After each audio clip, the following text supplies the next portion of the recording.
It's now time for Talkin' Boxing with Billy C. It began as a podcast, went live on the net, and transformed into a full-blown empire. It's the only daily boxing talk show on the planet, hosted by the only guy with the balls to do it. Many have stepped into the ring. Many have tried to take the belt. And one by one, they've fallen. Another victim of the undisputed heavyweight champion of Boxing Talk Radio. Talkin' Boxing with Billy C is on now. My style is impetuous, my defense is impregnable, and I'm just ferocious. I want your heart.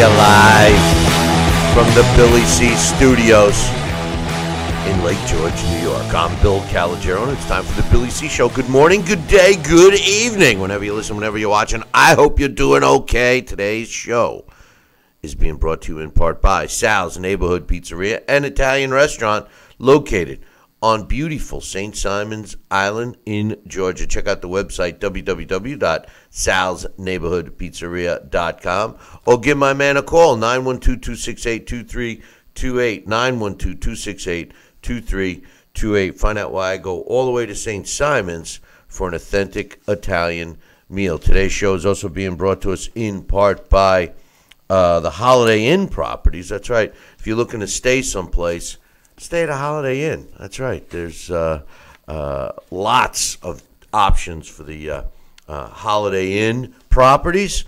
And if you use the Billy C discount, if you want to get a Billy C discount, just call their toll-free number. It's our special number, actually, 844-603-0364. That's 844-603-0364. Or if you're like me, and you can't remember phone numbers, then just go to the website, BillyCBoxing.com, and click on the Holiday Inn banner. Today's show is also being brought to us in part by my book. Tom Molyneux, From Bondage to Baddest Men on the Planet, is available right now where all good books are sold. And you can get a copy of this book right now where you're watching or listening to this show. Just visit BarnesandNoble.com or Amazon.com. Find out why I'm so adamant about getting this guy's story told. This guy, Tom Molyneux. And talking about this story, we're hoping that it's going to be made to a movie fairly soon. I know that it's being discussed. We have optioned it, so get yourself a copy now. Hey, if you want a signed copy, just visit the website, BillyCBoxing.com. Or if you're looking to get multiple copies, just drop me an email, Billy@TalkinBoxing, TalkinBoxing.com. Well, it's Friday, so we're going to give you our breakdowns and predictions of some of the major fights this weekend. I picked 5. Dax Khan's going to be joining me in about a half hour, and we'll break those down together. We, as always, we have the chat rooms available. Head on up to the YouTube chat room if you wish, and we'll always appreciate a super chat. So in any event, as a follow-up to yesterday's big news about the offer from Deontay Wilder to Anthony Joshua, 1-to-1 for $50 million. My opinion, I've been giving it a lot of thought, and to be honest with you, we talked for the whole show yesterday on that topic. We had Randy Gordon join us, Alex Papali joined us. We had a lot of different emails sent to me, both that we will read and others that were private.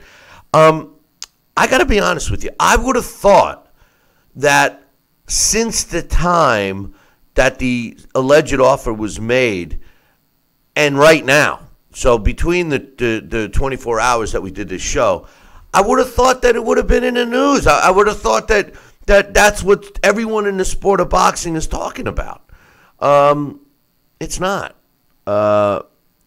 Listen, I gave it some thought, and I said to myself, okay, because I've seen comments from people. You know what bothers me about the sport of boxing? And don't get me wrong, I love the sport of boxing.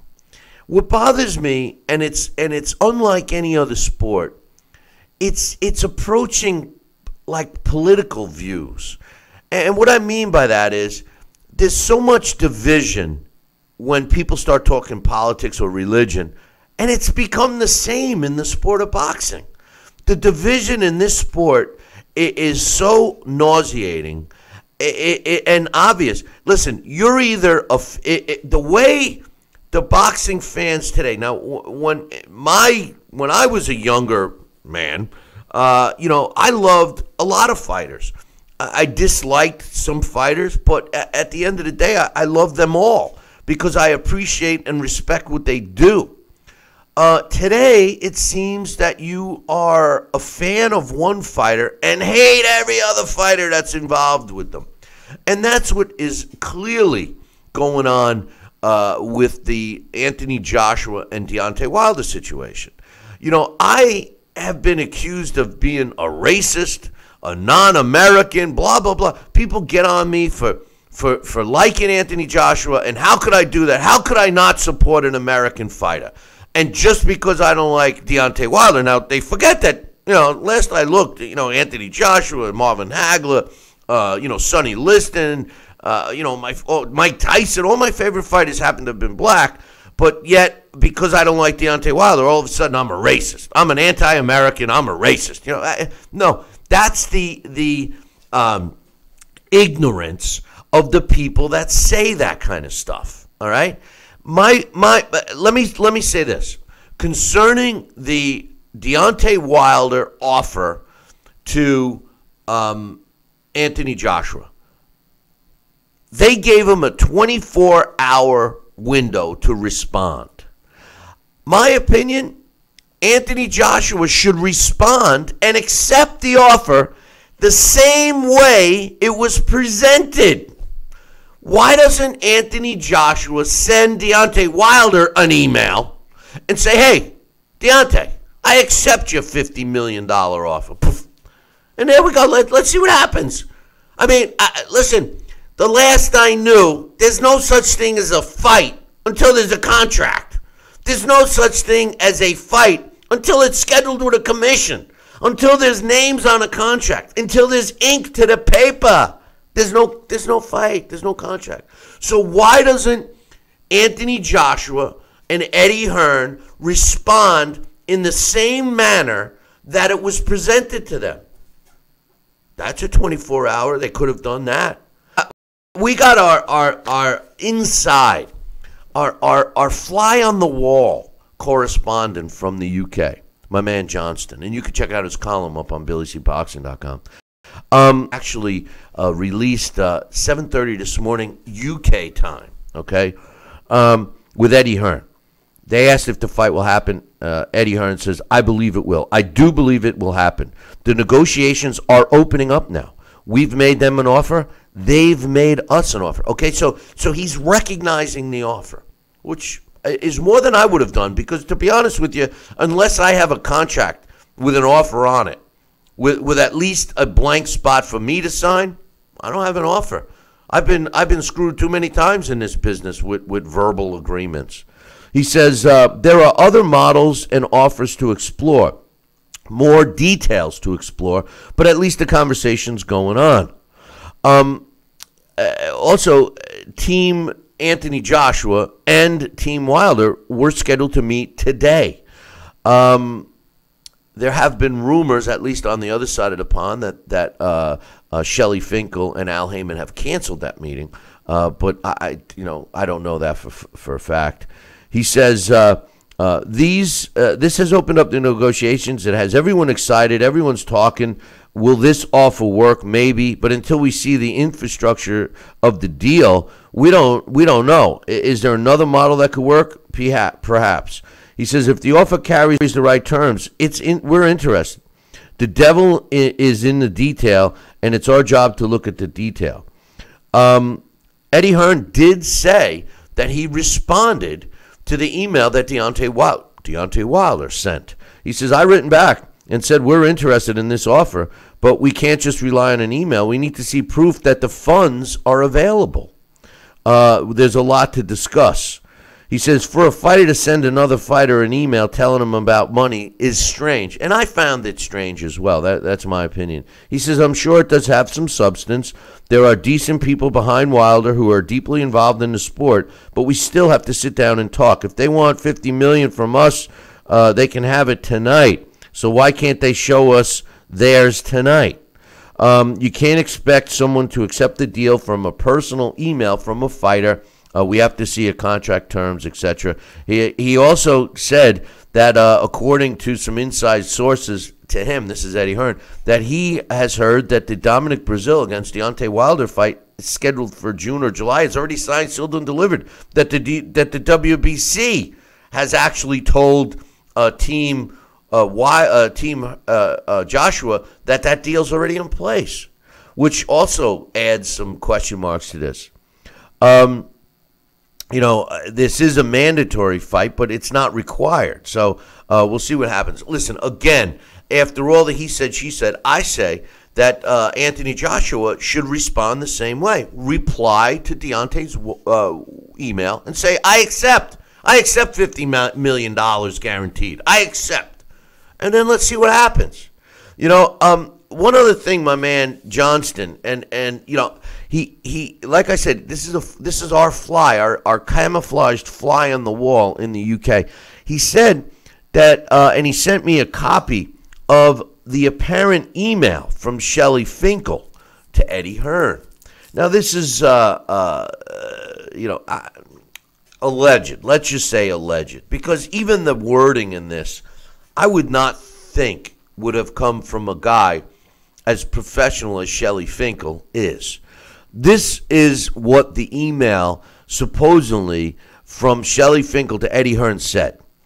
It says, and I quote, this is a quote that I'm reading. I'm reading the email that has been provided to me. It's right here. And I don't, again, this is all alleged stuff. All right. This is the problem with the internet, right? I mean, somebody does one thing and then, that's the problem with a lot of the young fans today. They believe everything. But anyway, it says, Dear Eddie, with all due respect, you have known Al and myself for a long time, and you know that this is not a publicity stunt. I assure you that we are serious and that we would be glad to sit down with you and provide you with proper security for the funding and work out all the details. But it has to start with Anthony Joshua accepting the $50 million offer that he asked for, which is also by far the largest guarantee and largest purse that any heavyweight champion in the history of the sport has ever made. Until then, it'll be non-productive for us to meet. Please have Anthony accept the offer that he asked for, and let's get this fight made. And then it's signed, thanks, Shelley. The bottom line is, especially from a guy like Shelley Finkel, I don't understand what you're accepting if you're not looking and accepting a contract. This is the part that is a big void for me. If there's not a contract in place, and you're accepting an offer from one fighter to another via an email reply, then why hasn't Anthony Joshua just replied to Deontay Wilder's email and says, I'll accept. I take it. I want it. I'll take $50 million. I said I would take $50 million. I'll take $50 million. Accept it. That's no binding contract. It's not a binding contract offer. It makes no sense. If I am Team Joshua, I have Anthony Joshua himself reply to the personal email that Deontay Wilder sent, and let's see what happens. I mean, it's that simple. And for all the fans out there that criticize me personally for not liking Deontay Wilder. You don't know me. You don't know that I don't like Deontay Wilder. I do. I do like him. I don't like his antics, but I have also said many, many times that, he was forced to provide these types of antics because he had no promotion behind him. As far as his management behind him, they seem like they're not looking out for his best interest. But you know what? We'll see what happens. I say this, except via the email. If I'm Anthony Joshua, I reply to Deontay's email and I say, I accept. And let the chips fall as they will. Because let's be real, there's no contract. He's accepting a personal offer from Deontay Wilder via an email that says, hey, I'll give you $50 million. You want to fight me? If I'm Anthony Joshua, I say yeah.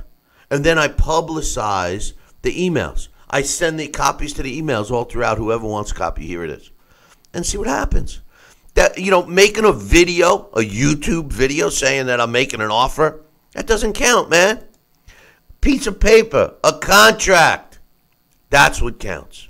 But you know what? You want to play the game? You want to get included with this free publicity? I just don't understand why Anthony Joshua hasn't replied to that email and says, I accept.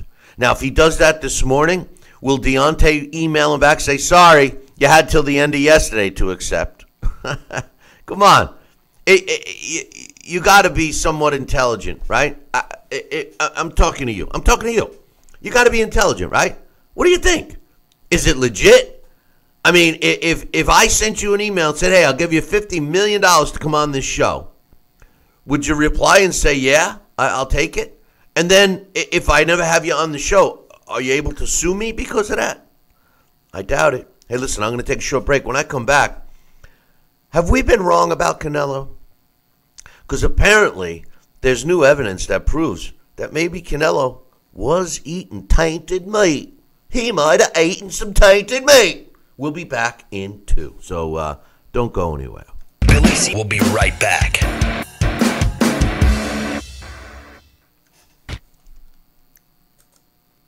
Broken air conditioning, $4,400. Failing refrigerator, $2,500. Don't let outrageous repair and replacement bills like these bust your budget. Get the First American Home Warranty Plan. And when a covered appliance or system breaks, we'll repair it or replace it for you. We had a high-end dishwasher go kaput.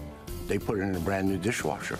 We have plans that cover air conditioning, most appliances, plus heating, plumbing, electrical systems, and much more for as low as $25 a month.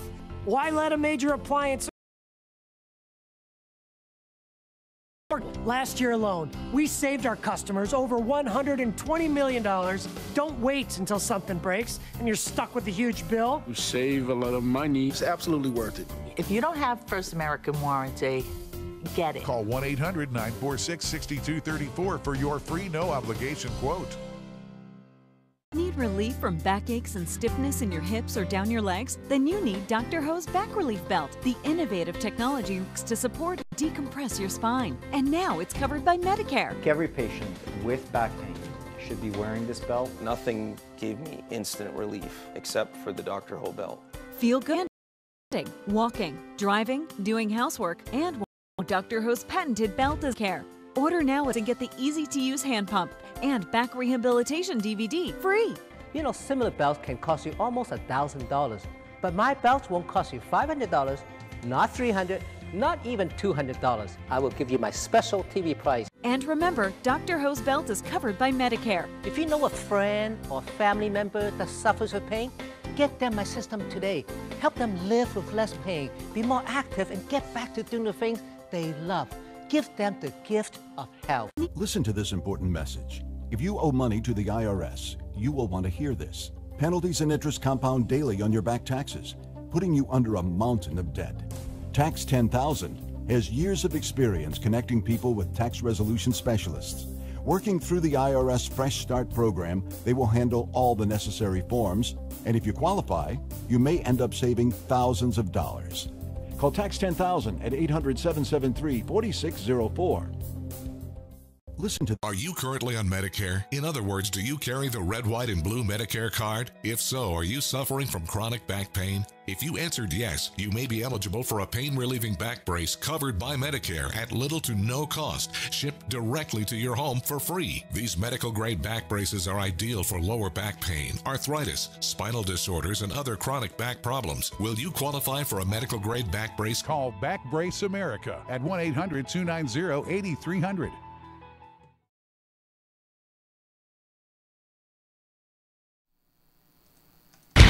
Check out BillyCBoxing.com now, or feel the wrath of the mighty mustache. Oh, that hurts! That's my face! I hate you! I hate you! BillyCBoxing.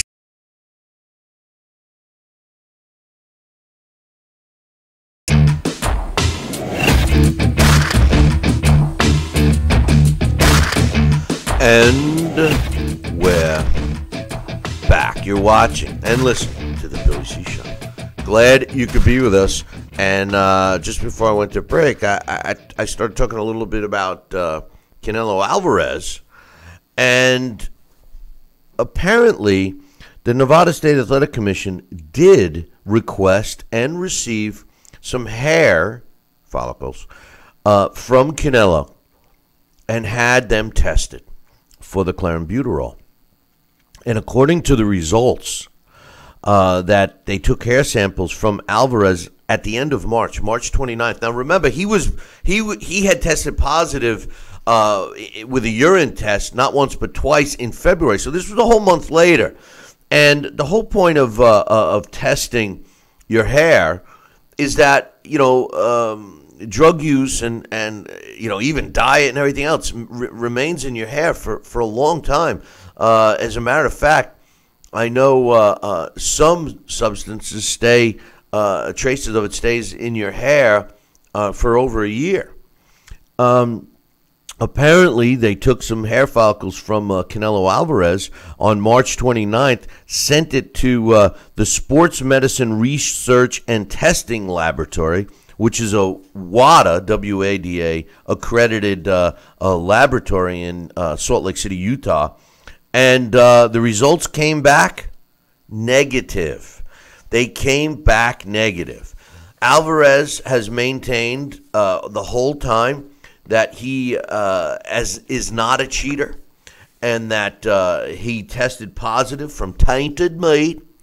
And according to the laboratory in Salt Lake City and the results of his hair follicles, he's right. So I personally would like to apologize to Canelo. I do still think it was strange. I wouldn't even have taken the chance, especially since that this problem has seemed to occur. But I know I was hard, me personally. I know I was hard on Canelo and Oscar De La Hoya, and I do support Triple G. And I didn't want Triple G. I don't know. Listen, the fight should have happened. It's a shame it didn't, but you can't blame Triple G. So it is what it is. So all of this discussion about Canelo, maybe he wasn't lying after all. You never know. I mean, we'll have to see. And again, they backed away too quickly, which that was a red flag. But it is what it is. But anyway, there's a bare knuckle. There's been an interest in bare knuckle fight. I mean, I wrote my book about Tom Molyneux. He was born a slave and fought for his freedom.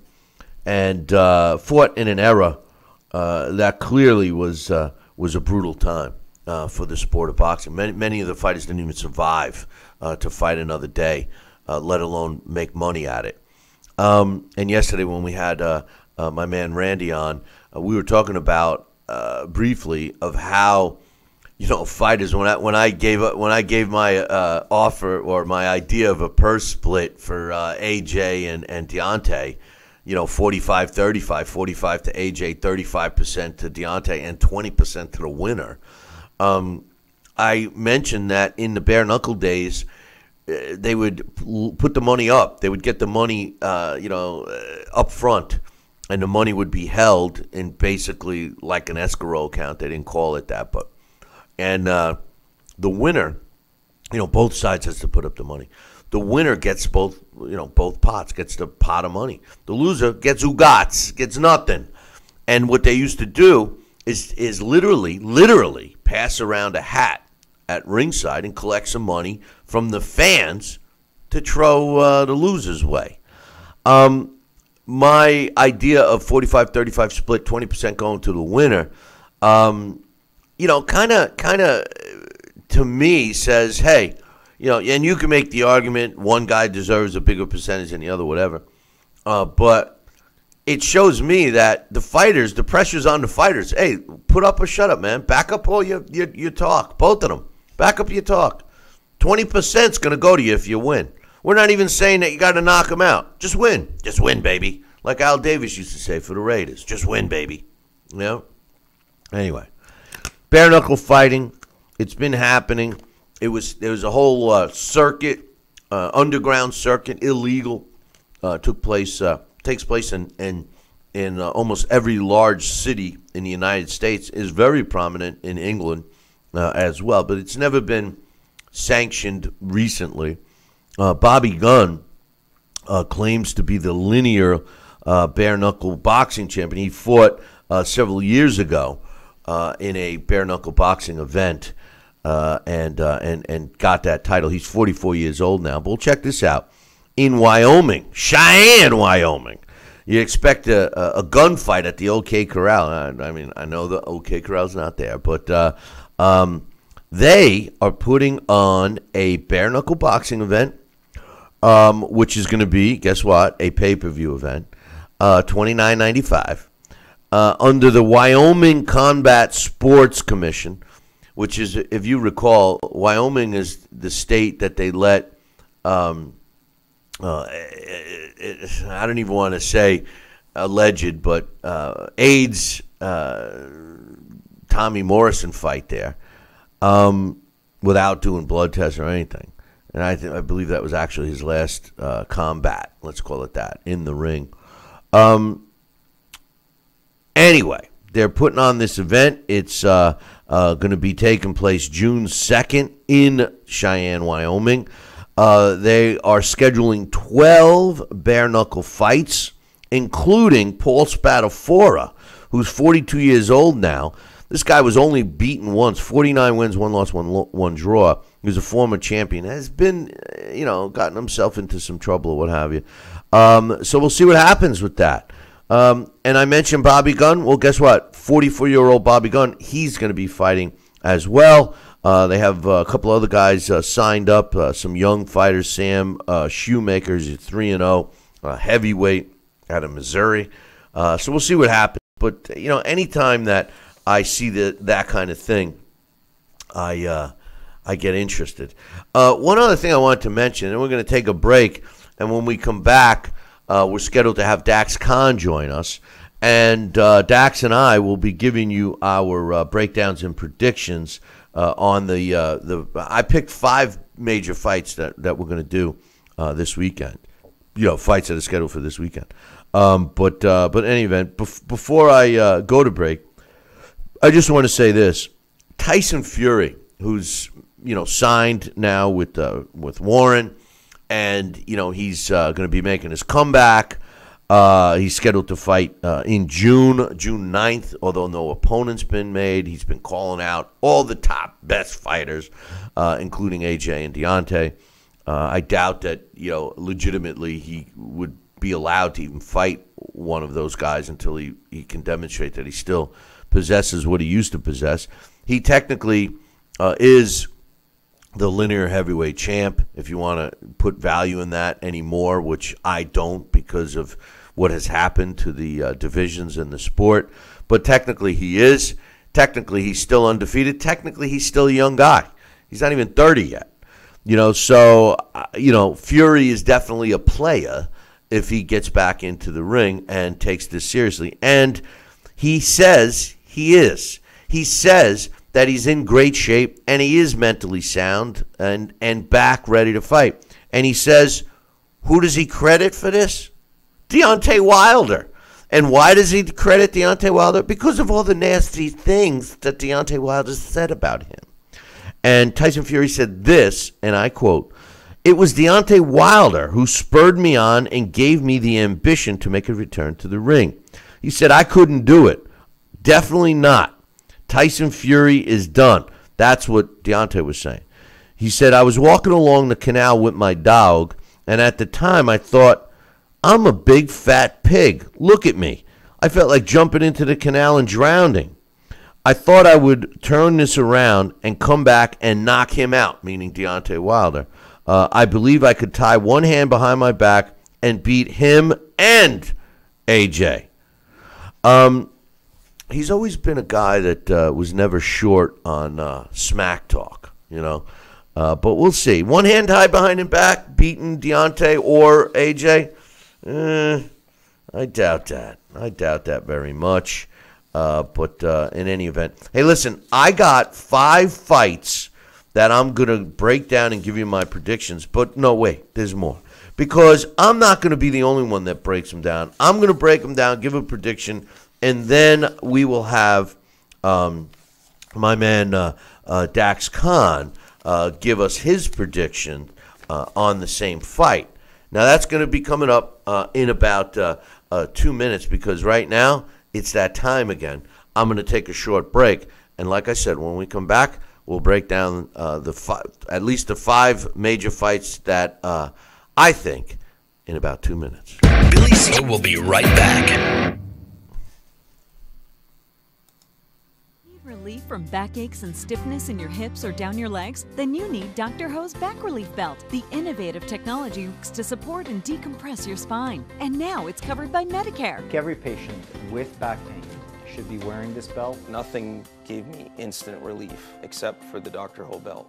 Feel good while standing, walking, driving, doing housework, and while laying down. And now Dr. Ho's patented belt is available at our best price ever. It's covered by Medicare. Order now and get the easy-to-use hand pump and back rehabilitation DVD free.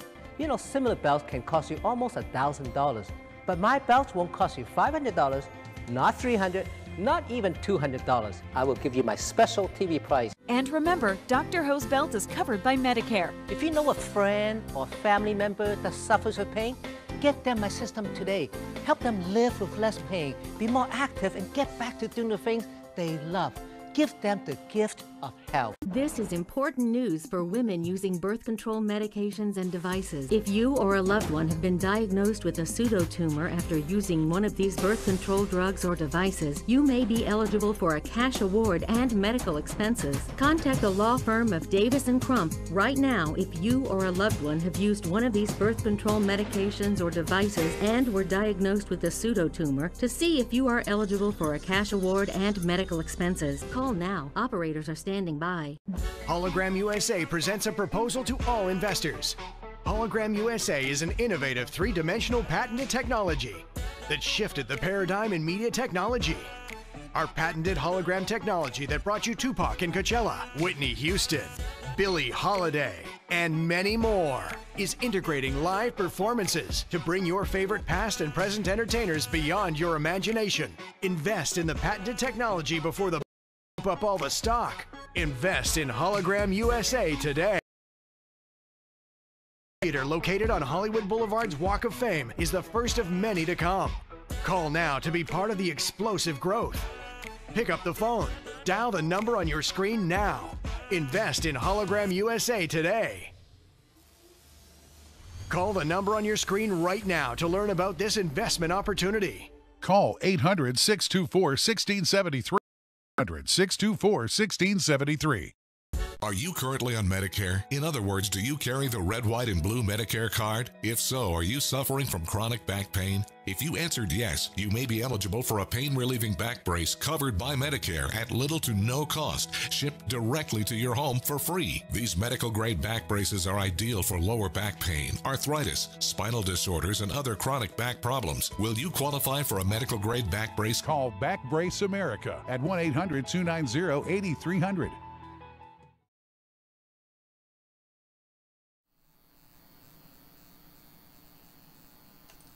Now back to Talkin' Boxing with Billy C., the only radio host man enough to take a punch from Mike Tyson. Wait a minute, man. Hold on there. Jeremy, man, I need you to take this one, all right? Hey, I can't do.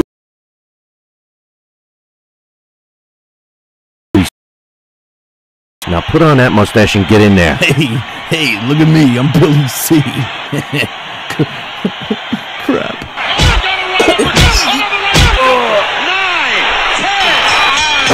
The undisputed heavyweight champion of Boxing Talk Radio. It's Talkin' Boxing with Billy C. Now back to Billy C. Interact with the show at BillyCBoxing.com.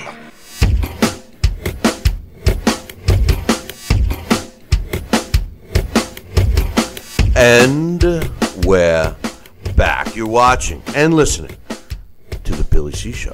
Glad you could be with us. And speaking about being with us, joining me right now is my man Dax Khan. Good morning, Dax.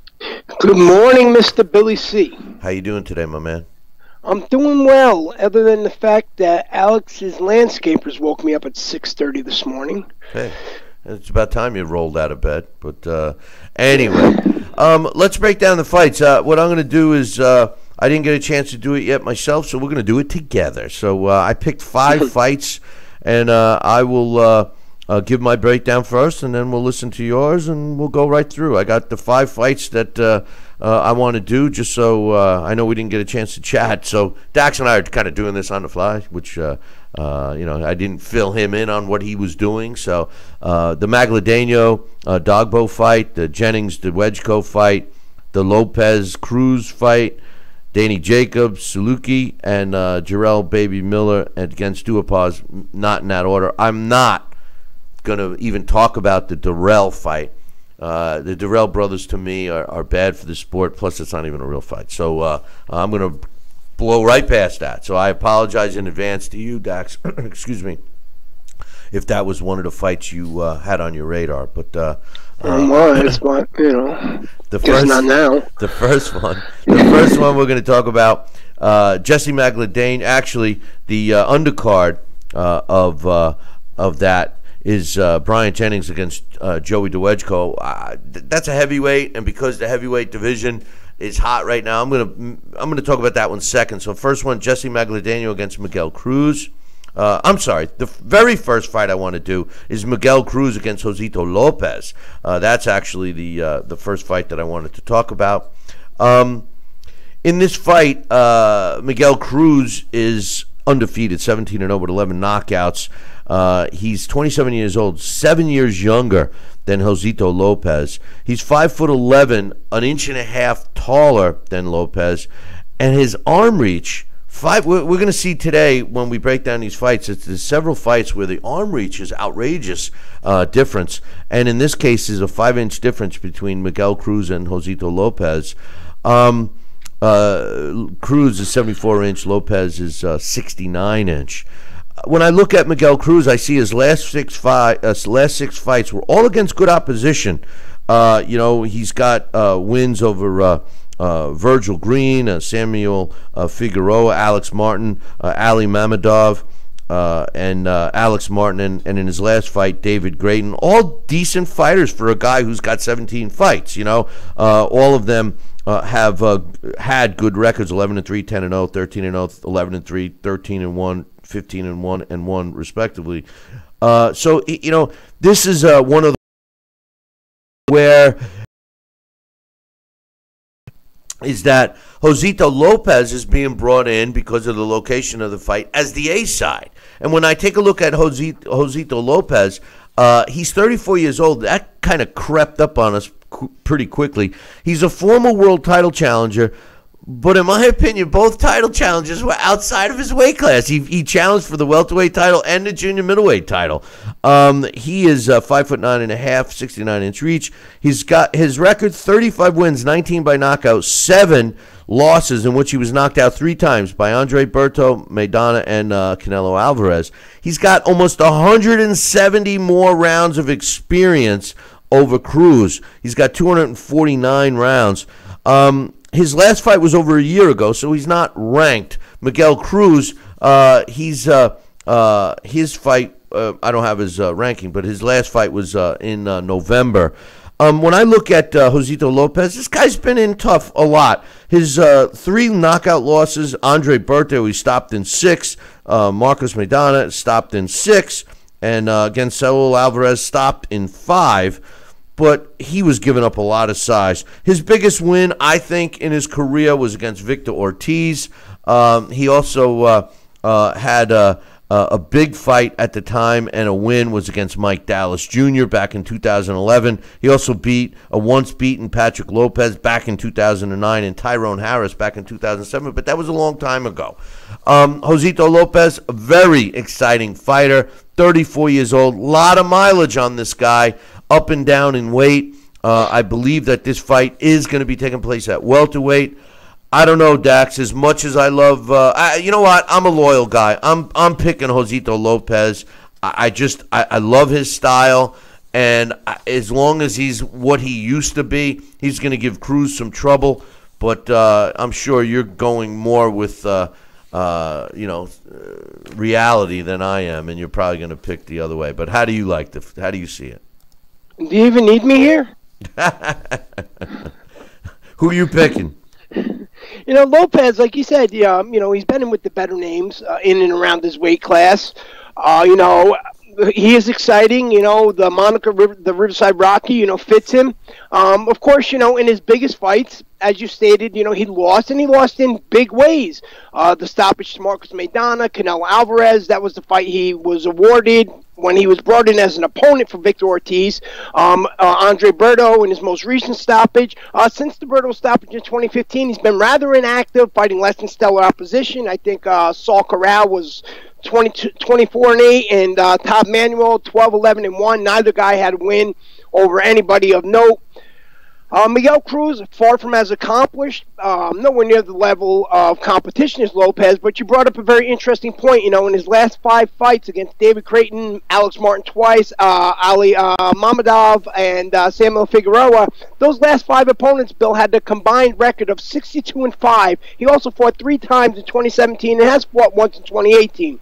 This is, a toss-up. You never know what version of Lopez is going to come into the ring, but it's inactivity, and the fact that he went the distance in his last 2 fights against those guys of such a lower caliber, makes me think that, guys he probably would have, blown out 3 or 4 fights ago, maybe 1 or 2 wars ago, however you want to put it. So, yes, I'm going to have to go with the freshman Miguel Cruz, who's had a great run and has momentum. I think Josito Lopez was his best at 140 pounds. His only real loss to a significant name then was Jesse Vargas, when Jesse Vargas was still on his way up. And, despite some mediocre success above 147 and maybe to the low 150s. I don't know why he hasn't dropped back down. Maybe the money is better, even being as a B-side, or maybe he just can't make the weight anymore. I don't know. But, if he loses to Cruz, and especially if he loses to Cruz in a, very one-sided fashion or is knocked out, more or less, Josito Lopez is going to be he's going to fit that mold of the go-to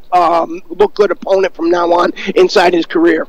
Yeah, this very well may be his last shot, Dax, because like I said, he's 34 years old, and he's been in a lot of wars. So and he's been out for slightly over a year. So you'd have to assume that this might be his last hurrah. But the next fight, Jesse Magdaleno putting his title on the line against the interim title holder in Isaac Dogbo.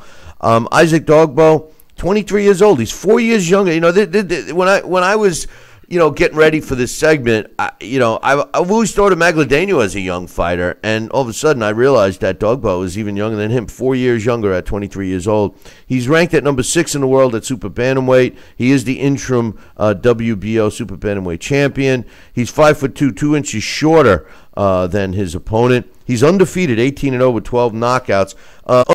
Unfortunately for me, the only name that is on his resume that I give credit to only because of, that I know the guy is Cesar Juarez, and that was his last fight in January. He does have some impressive wins over impressive-looking fighters, but I just haven't seen enough of Dogbo to really give a strong opinion on him.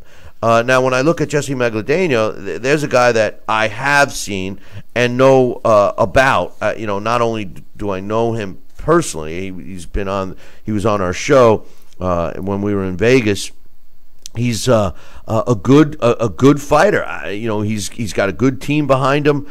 He is 27 years old, like I said, 4 years older, 2 inches taller. Their reach at 66 is the same. He is the WBO super bantamweight champion. He's been out for slightly over a year, but he's got some good wins under his belt. Nonito Donaire, Ray Perez, Raul Morales, Roberto Castaneda, all good wins for Jesse Magladeno. I like his style when he's letting his hands go.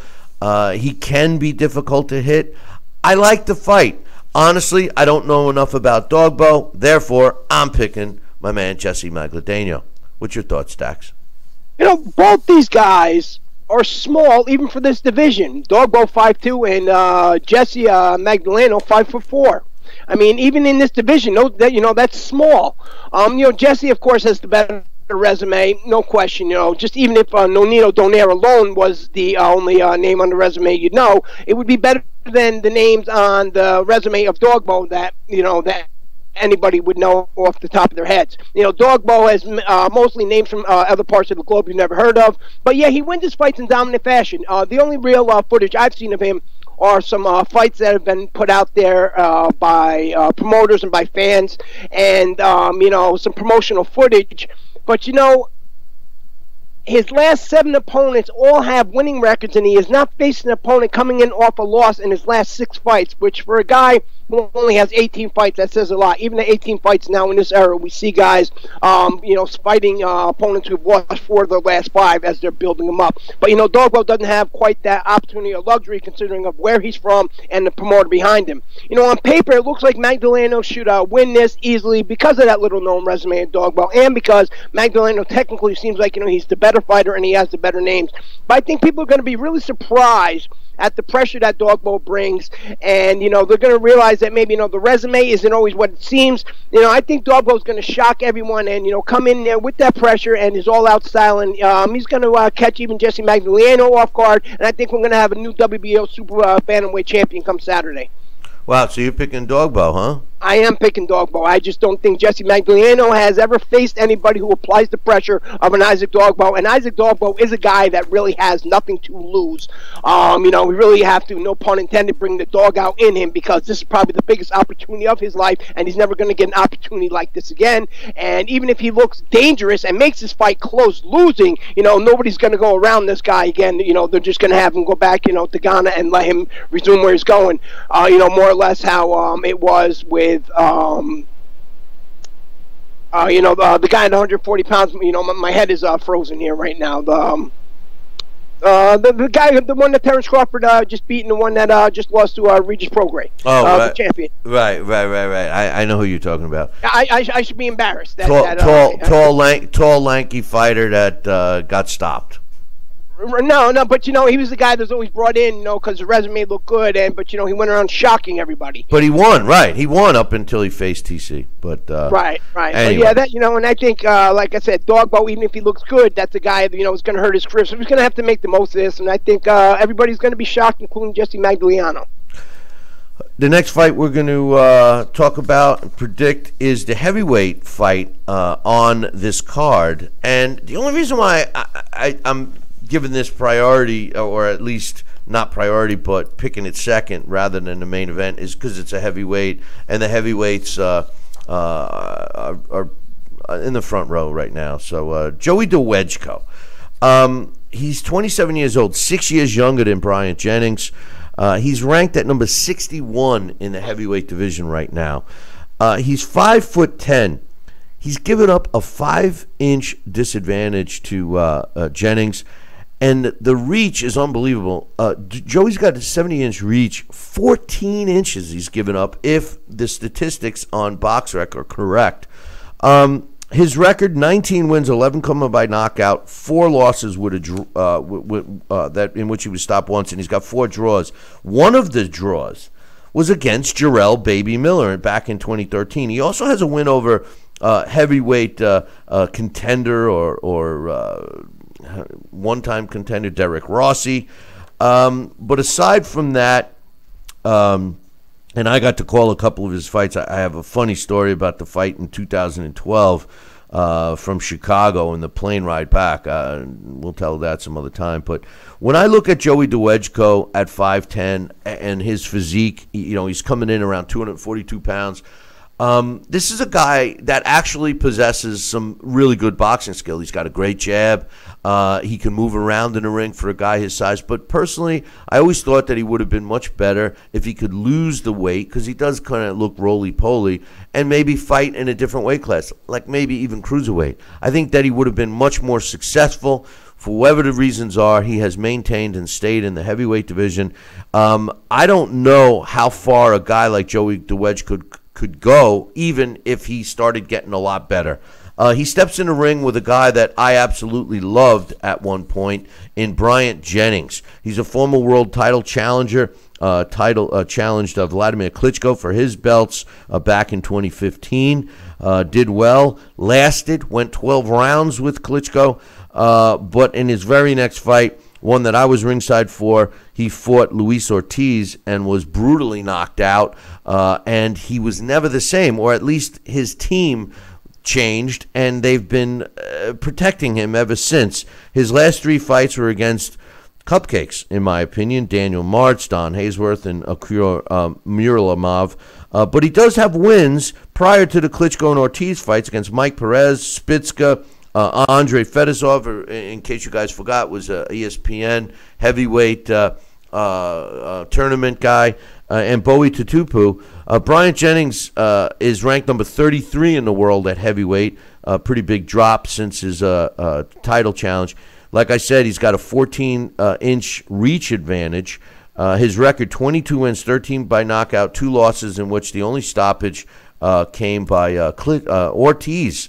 I like Bryant Jennings. I've always said that Bryant Jennings was a combination style of Michael Spinks and Evander Holyfield. He comes in, he's awkward, he throws punches, he's always in good shape.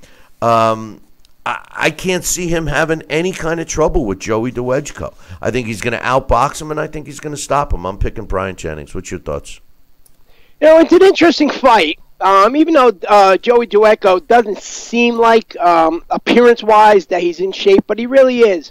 Joey DeWedgko is comparable sort of to Andy Ruiz Jr., a guy who can go a full 12 rounds, and he can go at it hard, even though he looks like that he had just came off the buffet line.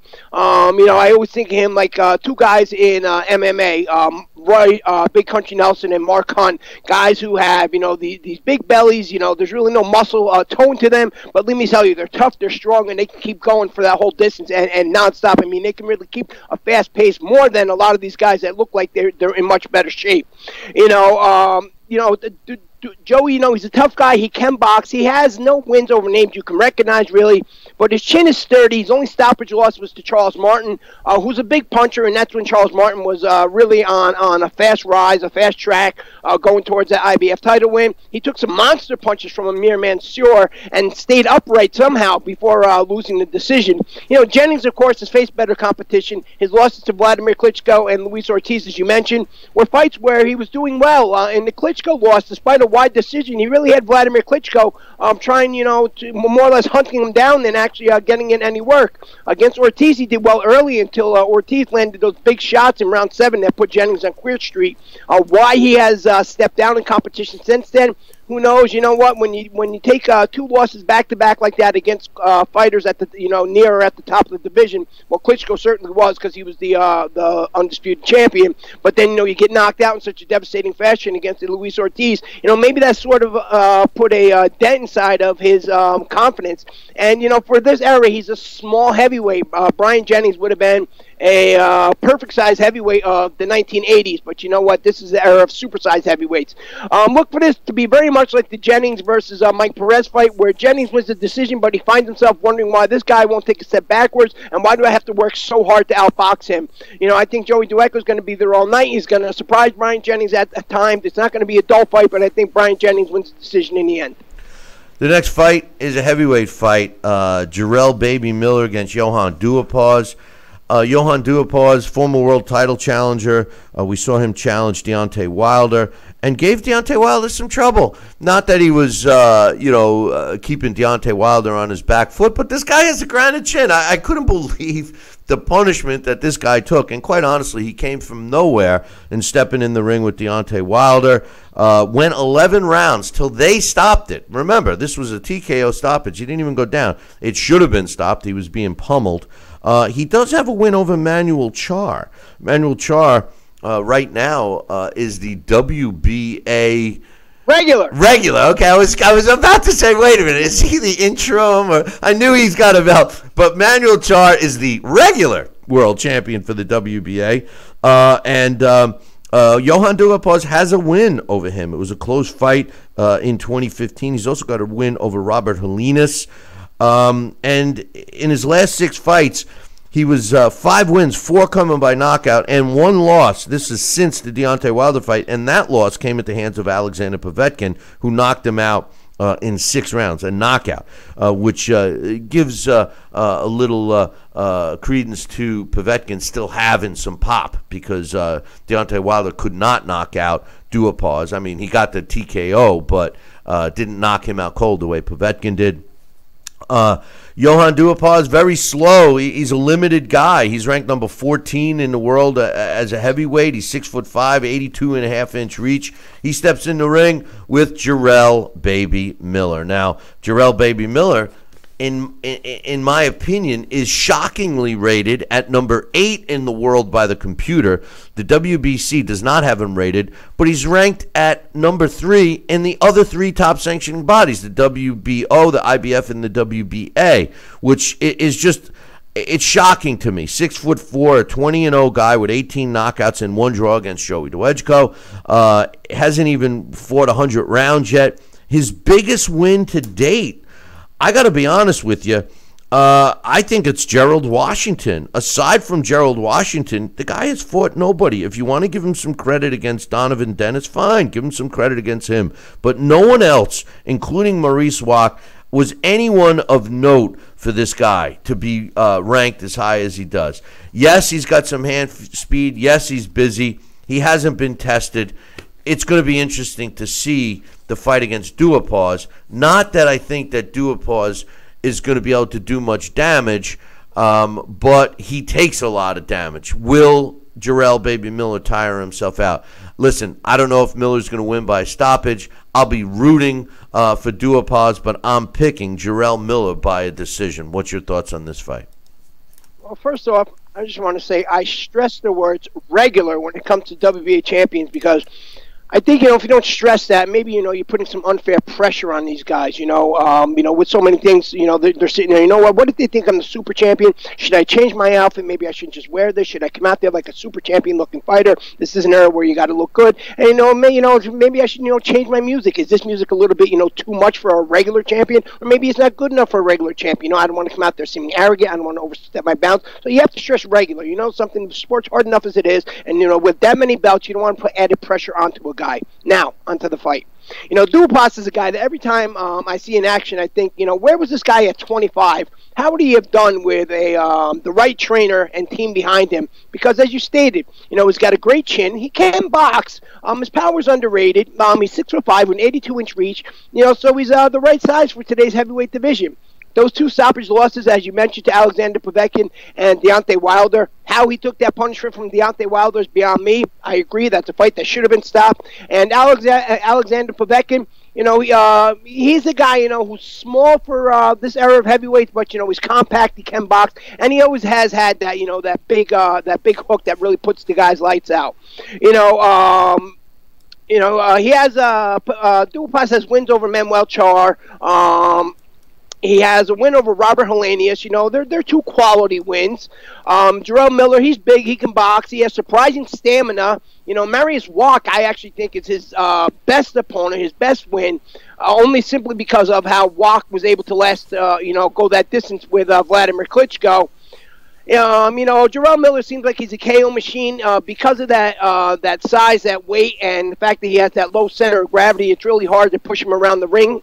He fights off the ropes rather well, but I also think that he has had the right kind of opponents, of course, sort of to help him get up the ladder where he is. And I think Johan Duhaupas is exactly another one of those guys. I think Miller gets the win. And maybe by stoppage, maybe not. We'll have to see. That will all depend on whether or not Duhaupas, walks in there and foolishly allows himself to get caught. It could just be one of those very boring fights that goes to distance where neither guy really gets a lot of work done.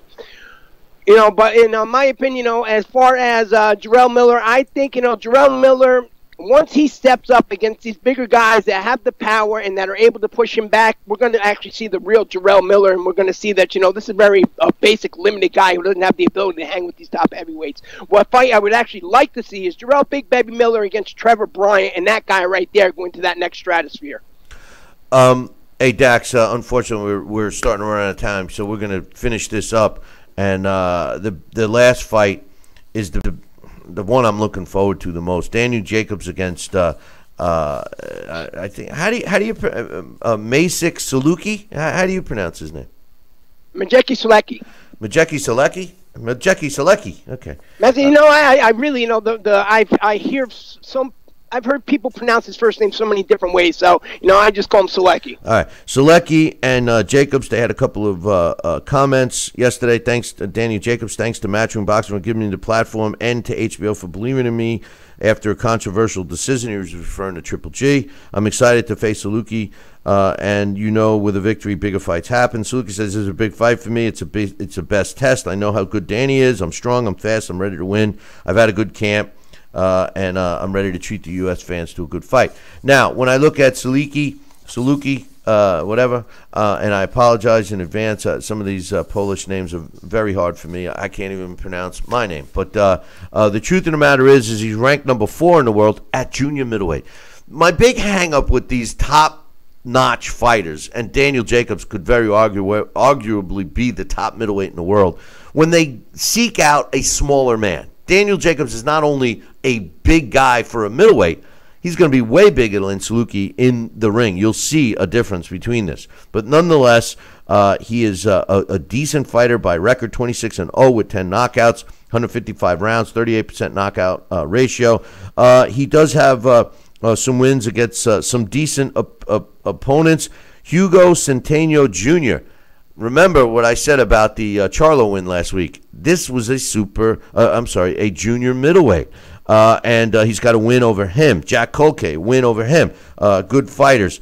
The bottom line is this guy's a good fighter in the junior middleweight division. He's stepping up and he's fighting arguably the best, if not the best, top 3 middleweight of the world, in the world. Daniel Jacobs, former world champion. His Triple G fight was impressive. Yes, he hit the deck, but many people thought that not only was it close, but he won the fight. He followed that with a 12-round boxing clinic against Luis Arias. He fought smart. I saw a difference in Daniel Jacobs. He seems to be fighting a little smarter. He's got wins over Peter Quillen, Sergio Mora, Khalib Truax, Gerard Fletcher, all decent fighters. This guy's the real deal. He's got pop. He's got speed. He's got the right personality. He's not a loudmouth. He lets his performance in the ring speak for itself. This is a no-brainer for me, Dax. I'm picking Danny Jacobs to look very good tomorrow night. What's your thoughts? Well, first, just to clear up the junior middleweight issue, Selecki's only had 2 fights at junior middleweight. Those were within the last couple of years, and he really trained himself. This is a guy who's fought more than a handful of times at super middleweight. So, you know, pretty much his whole career he's fought at middleweight. So, you know, he's not a junior middleweight at all. You know, but he is he's a fast guy. He's not huge, but, you know, he's a big guy. He's well over 6 feet tall. He has, a solid reach, I think 68 inches. He's not a big puncher, but, you know, he's a valiant puncher, and he applies a lot of pressure. You know, he has that stoppage win over Hugo Centeno Jr., but I think Jamal Charlo, who's also a big guy and a big puncher, you know, kind of reinforces Centeno Jr. and his chin are not exactly stellar. You know, he does have a win over Jack Colque in a fight where, you know, he did drop down in weight, you know, who can box but also lacks big-time power. So, you know, I think that sort of speaks to the underrated boxing ability of Sluecki. But Daniel Jacobs, as you stated, is 1, 2, even 3 weight classes above him. And, you know, there is a very good case that Danny Jacobs is the top middleweight in the world. You know, the Luis Arias fight, that was an interesting fight simply because I think Daniel Jacobs could have put Arias out of there at any point in time. But Arias talked a lot beforehand. And Daniel Jacobs, he fought a smart fight, but I think he also kind of embarrassed Arias intentionally a little bit in that fight just because he talked so much. You know, it was more or less, you know, one of those, you know what, I'm the man, you're the boy, and this is how it is. And more or less that's how that fight went. You know, but his fights against Sergio Mora, Caleb Truau, Peter Quillen, and the list goes on and on. Danny Jacobs has been dominant. Danny Jacobs can beat you one of 2 ways. He can box with you, he can box with the best, or if you want to slug it out with Danny Jacobs, you know, that has proven to a lot of guys to be the biggest mistake. Gennady Golovkin, I think that is why that KO streak ended, because once Gennady Golovkin felt the power of Daniel Jacobs, you know, he realized, you know what, this is a guy you don't want to stand there and trade punches with. So Daniel Jacobs should win this rather easily. I have to agree with you. There's nothing really even to debate in this. One thing I want to say, though, you know, is Daniel Jacobs, as time passes, Bill, I think Daniel Jacobs, to me, is one of the best representatives of this sport. You know, he made that power move by leaving the PBC stable and going over to Matchroom Boxing. Daniel Jacobs, you know, he's very conscious of what he says. He never goes out there and is arrogant. He never goes out there and talks a lot. He never goes out there and sells himself up. He never goes out there and says anything inappropriate. And he's very very open about the fact that, you know, I'm a father, I have a son, and, you know, even though we don't sign up for this, or a lot of guys say we don't sign up for this to be role models, you know, fact of the matter is I know there's kids out there that, you know, may look up to me and they mimic me, and, you know what, anything I do, they're going to copy. So by me, especially as a father and a professional, by going out there and not conducting myself properly, you know, that's encouraging these kids to go out there and not conduct themselves properly, whether or not they're a professional fighter or whether or not, no matter what they're doing inside their life. So, you know, you have to have respect for Daniel Jacobs, and I can't wait to see what happens with him next. And hopefully the fight between Daniel Jacobs and Billy Joe Saunders gets made while everybody else is going around doing what they're doing. Dax, great job as usual. We'll catch you. Actually, there's no show on Monday, so we'll catch you on Tuesday with your thoughts on all these fights, my man. No, you sure you need me on Tuesday? Or are you just going to do it for me again?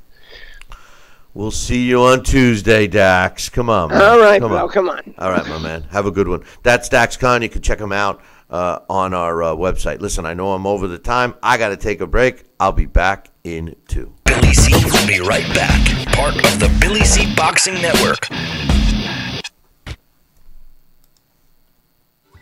Snacking has never been this exciting. At Graze.com, we combine some ingredients with the flavors we all love to create like these. We'd love to send you a Graze sampler box for free. Just go to Graze.com, enter the code ENJOY36, and we'll mail your free box to your home or office. Join thousands of Grazers already in love with our exciting snacks. So come to Graze.com for your first box free. Need relief from backaches and stiffness in your hips or down your legs? Then you need Dr. Ho's Back Relief Belt, the innovative technology used to support and decompress your spine. And now it's covered by Medicare. Every patient with back pain should be wearing this belt. Nothing gave me instant relief except for the Dr. Ho belt. Feel good while standing, walking, driving, doing housework, and while laying down. And now Dr. Ho's patented belt is available at our best price ever. It's even covered by Medicare. Order now and get the easy-to-use hand pump and back rehabilitation DVD free. You know, similar belts can cost you almost $1,000, but my belts won't cost you $500, not $300, not even $200. I will give you my special TV price. And remember, Dr. Ho's belt is covered by Medicare. If you know a friend or family member that suffers with pain, get them my system today. Help them live with less pain, be more active, and get back to doing the things they love. Give them the gift of health. Listen to this important message. If you owe money to the IRS, you will want to hear this. Penalties and interest compound daily on your back taxes, putting you under a mountain of debt. Tax 10,000 has years of experience connecting people with tax resolution specialists. Working through the IRS Fresh Start program, they will handle all the necessary forms, and if you qualify, you may end up saving thousands of dollars. Call Tax 10,000 at 800-773-4604. Endless pools are an incredible alternative to traditional pools, making it easy and inexpensive to swim at home. Exercise year-round against a smooth current set to your desired pace and temperature. With our new underwater treadmill, you can walk or run without stressing your joints. Endless pools are simple to install and even simpler to maintain. The water stays crystal clear with almost no chlorine. Call for your free idea kit and experience the freedom of swimming at home.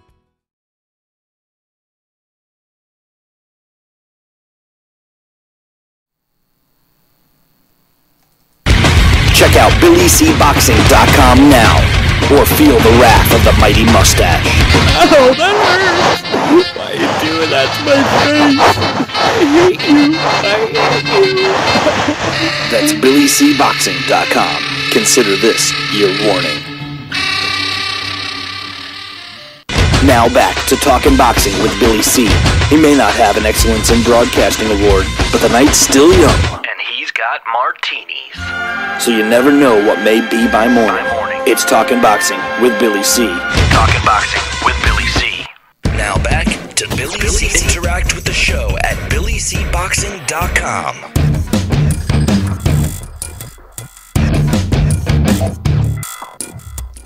And we're back. You're watching and listening to the Billy C. Show. Glad you could be with us. And joining us right now, he doesn't even know what kind of questions I'm going to be asking him. But joining us right now is Alex Papali. No, he doesn't. Hey, what's up, man? Jeez, what have you been up all night? What, you just roll out of bed? Come on, man. Pretty much. Yeah, I had an awful day yesterday. Right after I got the show, right after we did the show, I got sick and I spent the entire day with stomach virus. It was awful. I tutor little kids, in reading. And on Tuesday, this kid vomited, and I must have got something, and it was hell. I was in hell all day yesterday. Those little kids are the worst carriers. Hey, you should reach out to Floyd. Maybe you should teach him how to read a little bit too, huh? Hey, yeah, maybe he could sign up. Yeah, well, he doesn't. Can he sign? He just puts his X. He must be able to sign. Yeah, he's got to be able to sign checks. He learned how to sign. But anyway, let me ask you real quickly about the fights that are scheduled, because then some of the other things I wanted to discuss real quick with you. But I'm just going to ask you real quick a couple of these fights. I picked 5 that we just broke down and gave our predictions to, but Jesse Magladano against Isaac Dogbo. I picked Jesse Magladano, and Dax came up and picked Dogbo. Who do you like in this fight, and why? I have a feeling this fight could be the thriller of the weekend. I've never seen Dogbo. He's undefeated, which is always great. He's from Ghana, which anyone who's been a boxing fan knows that some serious badasses come out of Ghana boxing. But no, I like Jesse Magdaleno. I think he's been tried and tested. But I do have a feeling that he's in for a tough fight, just because the guy's undefeated. He's never known how to lose, and in general, guys from Ghana, bring it. What was that? I think Teddy Atlas used to say that they one of the things that was common in Ghana was when people would bring back the fish, you would, in order to get a piece of fish for your family, you had to win a fight. So anybody who grew up with that kind of thing is no slouch. I don't know. I think that could be the sleeper thriller of the weekend. Either that or Newspaper Boys. They were pretty badass, too. That's right, Newspaper Boys. No, I would say I would say Magdalena wins a decision in a very tough fight. The next fight I want to ask you about is a fight that I'm looking forward to watching it only because I know Joey DeWedgeko personally, and I love watching Brian Jennings fight. Jennings against DeWedgeko. Both Dax and myself picked Jennings, and I don't think it's going to be a tough win for Jennings. But what's your thoughts on that one? Yes, I'm with you on that. I think Brian Jennings wins. I would say Jennings doesn't hit that hard. So I don't know if it'll be a knockout, but I think I'm going to go with a knockout. I'll say 9th round TKO. The next fight, one of my favorite fighters is fighting again. Maybe it's a little too much. Maybe it's too long. But Josito Lopez is fighting undefeated Miguel Cruz. Lopez seems to be the A side of this fight. It is more of a local fight for him. But Miguel Cruz seems to be the guy on the rise and would love to get a name like Josito Lopez on his resume. I went against the grain. Dax and I split on this. He went with the young gun in Miguel Cruz. I took my man out of loyalty, Josito Lopez. How do you see it going? I think I'm with Dax. Miguel Cruz, he's talented, he's young, he's hungry. And like you said, I think Josecito Lopez has been, up those steps maybe a little too much. If he wins, I don't know. I'm not sure there's a lot left for him. I don't know. I like Miguel Cruz by decision. The next one is this guy. I don't know how he has the rankings that he does, and I think he's a complete fraud, and I haven't seen anything to make me think otherwise, but Jarrell Baby Miller against Johan Duhaupas. He is ranked by the computer fairly high, which shocks me, and in 3 of the 4 major sanctioning bodies, he's ranked number 3. He's fighting Johan Duhaupas, who's a slow fighter, but he's got a granite chin. And he's also got some pop. I picked Jarrell Miller because I think he's going to win this fight because he is a busy fighter, and he will land on Duhaupas. Duhaupas can't get out of his own way. But I don't think he's stopping Duhaupas. And quite honestly, a win over Duhaupas doesn't change my opinion of him. But I'm picking Jarrell Miller. Who do you like in this one? Yeah, I think this is the one. I don't know, for me, this is the most interesting fight of the weekend, like I said yesterday, because I love heavyweights. But you're right. Jarrell Miller, he hasn't really impressed me yet. The thing I do like about him very much, like you said, is he throws a lot of punches. That's something that, you can't, we always worry about all these close decisions. Well, if you're the guy punching,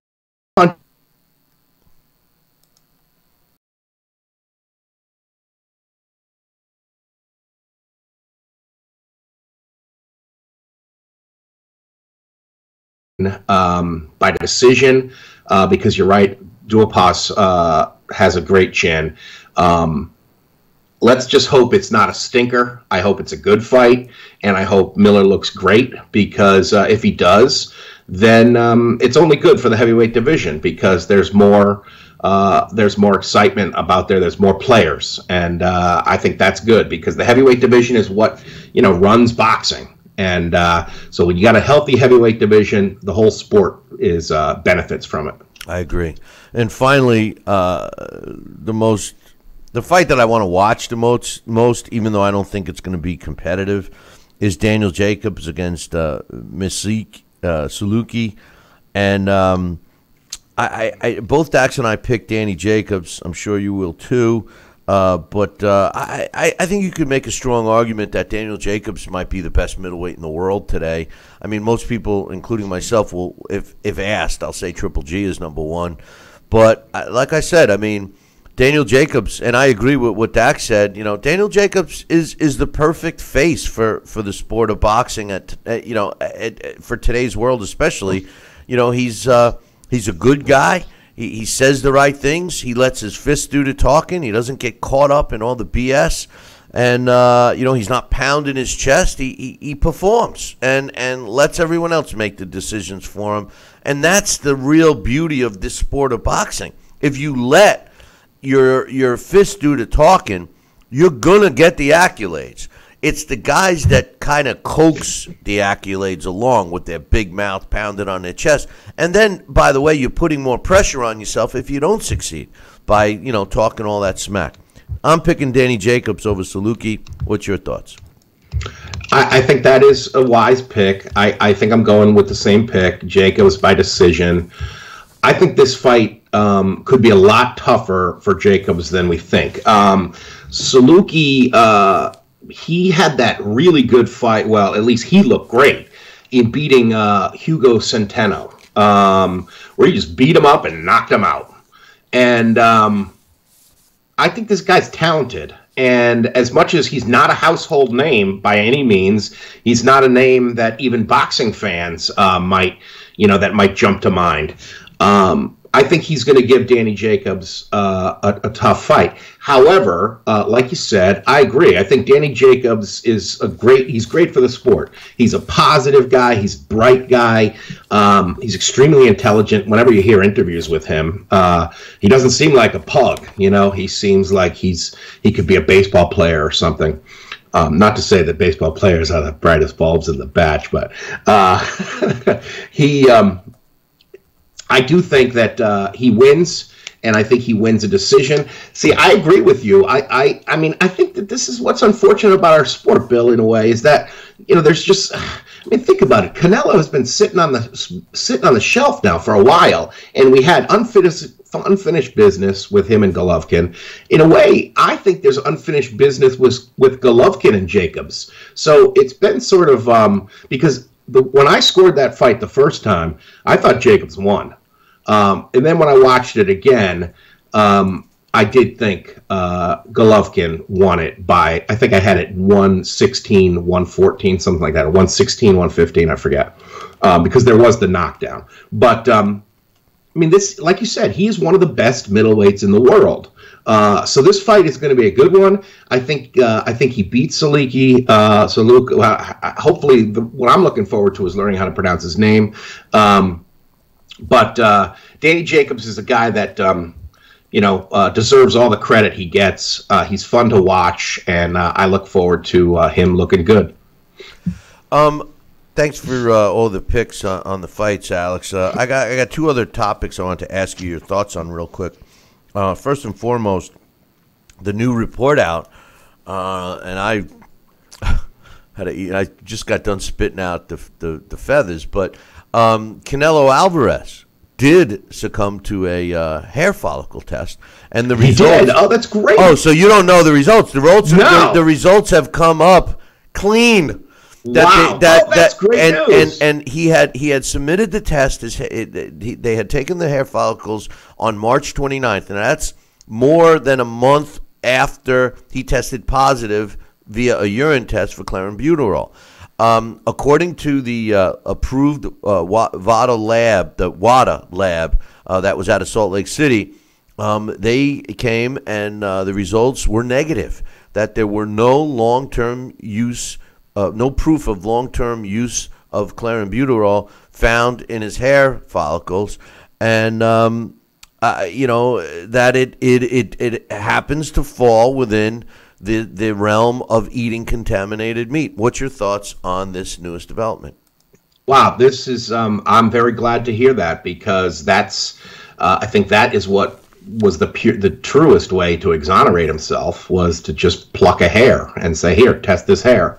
That's great news. And I think one of the things that they had said that Golden Boy had done was supplied even receipts from restaurants in Mexico where, they might have eaten the contaminated meat. So yeah, when I heard that, I was like, oh, come on. But now, it does add a lot of credibility to their story.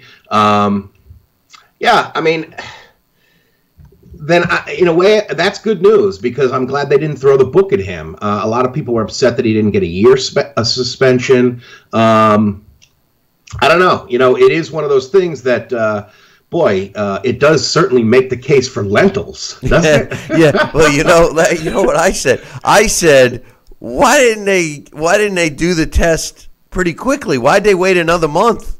Because look at everything that unfolded. You have the media frenzy, et cetera, et cetera. So, yeah, I was very hard on Canelo, and I apologized because a hair follicle would have been the easiest thing. We talked about that, a lot. So we'll see. Yeah, and I mean, I think it says that if you're a professional athlete and you go to a restaurant that you aren't familiar with, just maybe get the fruit salad. Yeah, well, you never know how long that is. That's been nowadays that could have E. coli in it. Let me just tell you this. I was a manager of a fighter, Kenny Craven at the time. We were he was making a comeback. He was on the way up, and we fought Vasily Girov out in this godforsaken place in one of the Dakotas. Anyway, Vasily Girov traveled with all his own food. This guy would refuse to eat anything from anywhere. They had literally all his meals pre-made. And the reason why I know is because we were all, believe it or not, stuck in the same plane, same transportation vehicle from the airport. Both teams were all together, and they had all of these cases of food. And, if you're going to be, and if people remember, Vasily Girov is also the one that ended Baby Joe Macy's career. But anyway, if you, are a professional athlete and you're being tested for performance-enhancing drugs, and there's a possibility you can get it from food that you eat, or even get it from somebody, here, have a drink of this, and you never know what's in there. Bring your own stuff. It's that simple. Bring your own stuff. But the last thing ago, and it was a luncheon interview type thing, and it was amazing. Everybody, it was a freebie lunch, so it was this nice Italian restaurant. Everybody ate.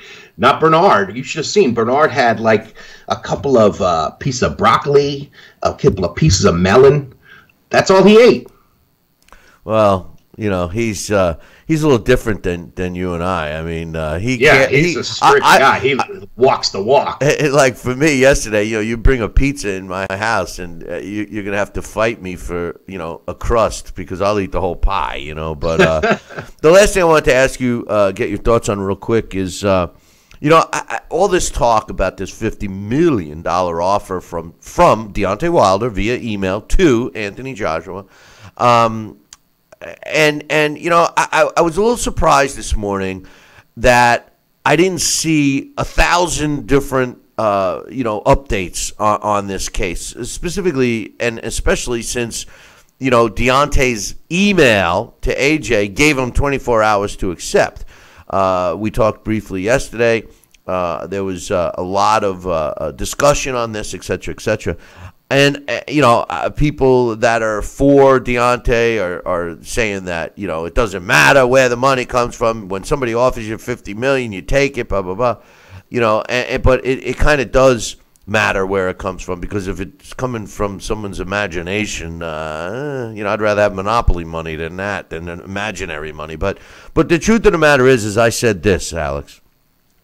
Why doesn't Anthony Joshua accept the offer in the same exact way in which he received the offer?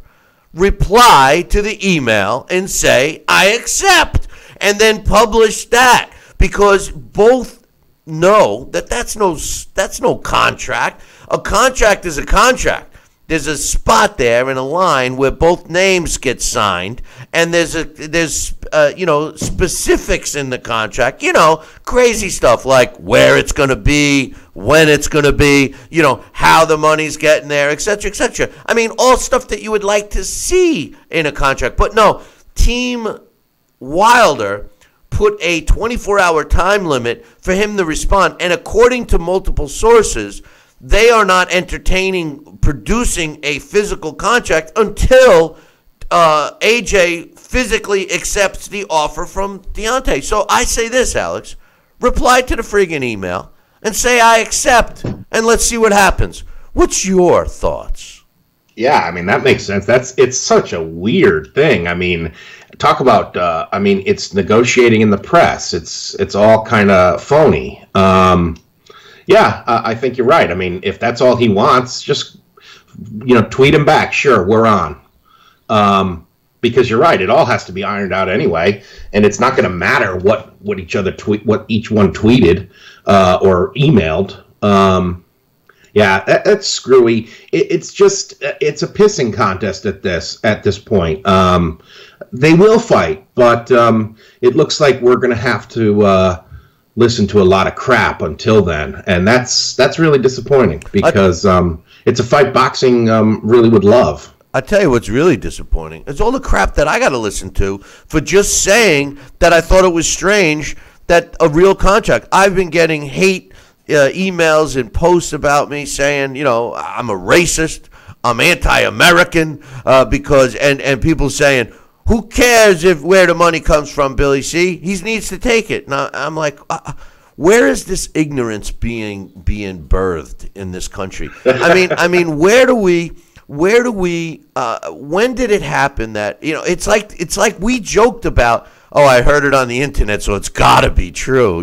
I mean, come on. Yeah. Come on. I mean, like I said, I made an offer. If somebody wants, I will give you $50 million. That's it. Alex, I'm going to email you in a little while. I'm going to give you $50 million next time you come on the show, all right? What does it mean? It means like, oh, Alex, I didn't really mean that. Right, you didn't see a contract. Come on, Alex. I was going for the ratings. I mean, come on. I mean, to even suggest that it's a legit deal without any paperwork is the craziest part of it all. So that's why I say, then if you want to play the game, play it by their rules. Reply. AJ, if you're watching, Eddie, if you're watching, reply. Say you accept it. Let's see what happens. That's what I say, Alex. In all caps. Right. It's on. It's on. You're right. But anyway, listen, my man, I appreciate you taking some time. Rolling right out of bed and all, and Yeah, I drank a glass of water at 5:30 a.m. and I kept it down. There you go. There you go. Things are looking up. Or things are staying down. I don't know. However you want to look at it. Hey, listen, my man, enjoy the fights. We will look forward to next week when you come back on, and we'll go from there, brother.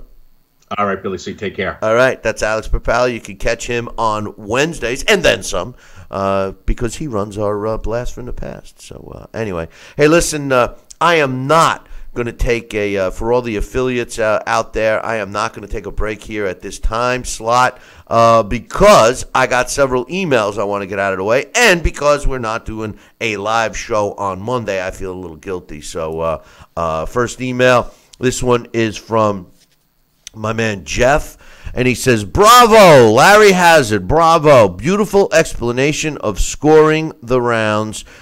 This would cure poor decisions. He says, I couldn't agree more. Dominant rounds must get more than a 10-9, and knockdowns should not totally turn around if the fighter was losing the round. Enough said. This is in response to our discussion about scoring. And, this is something that Larry Hazard's been very adamant about. And, basically a guy like Larry Hazard, who has been involved in the sport as long as he has, in the positions in which he has, know the reason. Well, originally, in more recent times, it was basically a round, 6 rounds to 4 or whatever. And those rounds were added up, and the guy who won the most rounds won the fight. So the 10-point must system was supposed to be a fix where you added up the points, etc. But what has happened, and Larry has pointed out so often, that you could have the crazy scores at the end. And great examples that we've discussed is, if you look at, in the WBC, actually, I had talked to the WBC about this. If you look at 3 rounds, let's say fighter A versus fighter B, Fighter A beats the snot out of Fighter B in round 1. I mean, from ring post to ring post. Fighter B doesn't even land a punch. Fighter A just beats the snot out of him, but doesn't drop him. And most judges would score that round 10-9. Then the second round comes around, and Fighter B is a little more competitive, lands some punches, and the round becomes very close. Fighter A maybe gassed out a little bit and tried to use the round to recover, whatever the case was. And at the end of the round, it's one of those real close rounds, but the judges unanimously pick Fighter B. Say, well, you know what? He did land the harder punches. He was a little more active. I'm going to give Fighter B the round. Now, that's 6 minutes of boxing that just got completed. The second 3 minutes was close. So let's say that, even for argument's sake, let's say 2 minutes went to Fighter B and 1 minute of the round, the second round, went to Fighter A. The Fighter A in round number 1 got all 3 minutes. He beat the snot. So going into round 3, you technically have a fighter that has 3 minutes of winning a round, 4 minutes of winning 2 rounds that have been completed, and Fighter B with 2 minutes of 2 rounds being completed. So you have 4 minutes versus 2 minutes over 2 rounds of a total of 6 minutes, right? But the way the scorecards would have tallied up is the fight's even. And when the fight really wasn't even. So Larry suggests that we use the points the way we should. So maybe that first round becomes 10-8 or even 10-7 based on the beatdown. And then the second round being close, okay, give it 10-9. But the score now is reflective upon who did what. The other issue about scoring is the knockdown. You automatically win a 10-8 round. So Fighter A is beating the snot out of Fighter B for 2 minutes and 45 seconds of a round, and Fighter B lands a lucky shot, drops Fighter A at the end, the last 15 seconds of the round, flash knockdown. Fighter A is back on his feet, ready to continue. The bell sounds. 90% of the time, the judges will score that round 10-8 in favor of Fighter B. And in that case, you get a 3-point swing in one round in which Fighter A technically was winning. So, a round like that, according to Larry, should have been scored because of the knockdown 10-9 in favor of Fighter B. Or you could look at it another way, where you score the round, then deduct the points the way you're supposed to with a point deduction. So in other words, if you score a round 10-9 in favor of Fighter A, and Fighter A loses a point for hitting below the belt, well, you first do the score of 10-9, then you do the deduction. So at the end, your scorecard is going to read 9-9. A lot of times, the judges will do it the complete opposite. Oh, referee took a point away, 10-9 in favor of the guy who won the point, so to speak. And it's the same principle, I believe, with a knockdown. You watch the fight. If the guy who's winning the round gets the knockdown, 10-8. 10-8, no problem. He wins 10-9, deduct a point for the knockdown, it equals 10-8. But if the Fighter A is winning the round for 2 minutes and 45 seconds, and Fighter B gets that flash knockdown, well, then what you do is, you in my opinion, what you should do is score the fight. Hey, Fighter A won the round, won more than Fighter B. The score is 10-9. Now I got to deduct for a knockdown because Fighter B got the knockdown. Subtract the knockdown from the 10. Now that round becomes 9-9. So basically what Larry's saying, and Jeff agrees with, is let's use the points. Let's use the points. So often does a fighter automatically get a 10-9 round for even a close round, and then the knock be a full 10-7. I don't know. But something has to be done because the scoring has been ridiculous. Finally, I got one more email. This one's from my man Jesse. He says, "Good morning, Billy C. What's your thoughts on former IBF lightweight champion Paul Spadafora signing to compete is what is being billed as the first legal, regulated, and sanctioned bare-knuckle boxing event in the United States since 1889. The 42-year-old Spadafora hasn't fought since 2014. They're charging a pay-per-view for this. What's your thoughts? I happen to like the bare-knuckle. If they could do it in a safe manner, I say let's do it. I don't understand why we get to watch over 40-year-olds and have to pay for it, but that's another story. He says, let's give credit to Charlo, even though Centeno is a small 160-pounder. I want to see him next against Triple G, Canelo, Jacobs, Andrade, or even Billy Joe Saunders. How do you think he does in super middleweight? I think he should go to super middleweight. He's too big for the middleweight division. If you make the same day weigh-ins, you'll eliminate that. You'll eliminate the oversized guys. Some bodies can dehydrate way better than others, and I think both Charlo brothers are a good example. As far as seeing him against Triple G, I want to see him fight somebody. His opponents have been handpicked. Triple G, Canelo, Jacobs, Demetrius Andrade, Billy Joe Saunders, all good opponents to really see how good Charlo is, in my opinion. I agree with you. He says, Jesse and Broner are just opponents versus up-and-comers, basically gatekeepers. They will not be guys like Mikey Garcia, Errol Spence, Danny Garcia, Keith Thurman, or Sean Porter. Jesse Vargas, if he had a little more knockout power, would be a lot better. I don't know if I'd label him a gatekeeper yet, but it is a very tough division he fights in. As far as Adrian Broner, Adrian Broner is a talented fighter. He's a clown, but he's a talented fighter. I would like to see Adrian Broner drop back down to 140 at least. Campaigning as a welterweight does not make sense for him. I think 140 would be a good division for Adrian Broner if he could get his head screwed on straight. Again, I think that he is way better than just a gatekeeper, at least at 140. At 147, I don't know if he's got the punching power and the frequency of his punches to be any kind of a big threat in that division. So, yeah, I think that Adrian Broner, I don't think people should write him off just yet. He's a talented fighter. Whether you like him or not, he's a talented fighter. So he says, my picks for the weekend, Josito Lopez stopping Miguel Cruz. I'm with you, man. I picked him, and everybody else picked Cruz. He says, he's picking Hahn over Durrell. I think the Durrell brothers are so bad for this part. I don't even want to talk about them. Lara knocking out Moraro. I didn't even pick that. Lubin with a comeback win. Jesse Magladano with a late stoppage. Jacobs with a late stoppage. And Baby Miller unanimous decision.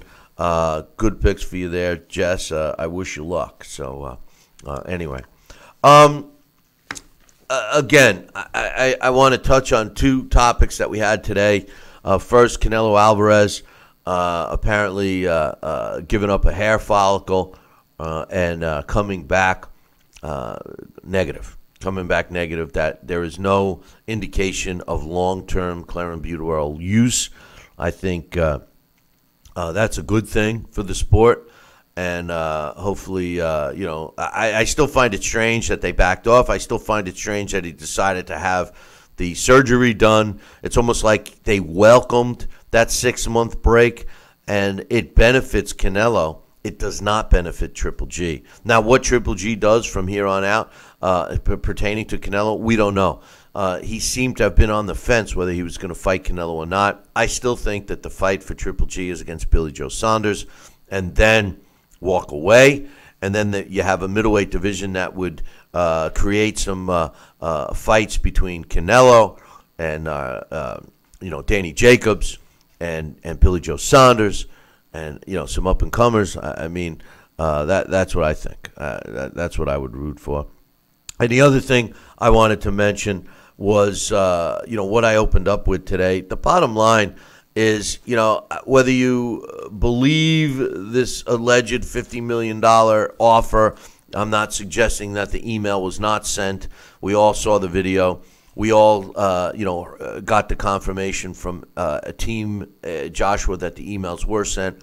But I find it very strange that that Team Wilder is going by this email, and that AJ has to be the guy who accepts it.